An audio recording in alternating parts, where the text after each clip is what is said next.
जय जगन्नाथ दर्शक बंधु आज एपिसोड आम आलोचना करने संक्रांति कौन पर पालन कर दिन सूर्य गोटे राशि अन्य राशि को गमन करती। हिंदू पंजिका अनुजाई वर्ष को 12टी संक्रांति पड़ी था कारण सूर्य वर्षक 12टी राशि को गमन करती। 12टी राशि मध्य 2टी एवं महाविषुव संक्रांति। मकर संक्रांति साधारणतः जनवरी 14 एवं 15 तारिख में पड़ी था। यही दिन सूर्य धनु राशि मकर राशि को प्रवेश करती। यह सहित सूर्यंकर दक्षिणायन गति शेष हो उत्तरायण गति आरंभ हुए अर्थात सूर्य उत्तर गोलार्ध आड़ को गति करती।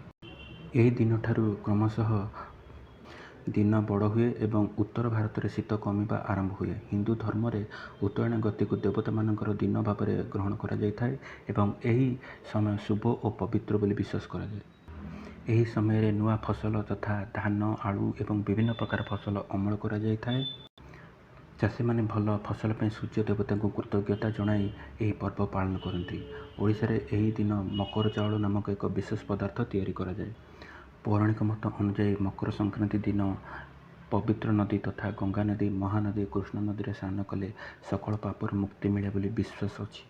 महाभारत भीष्म पितामह मोक्ष उत्तरायण आरंभ को अपेक्षा कर देह त्याग करते।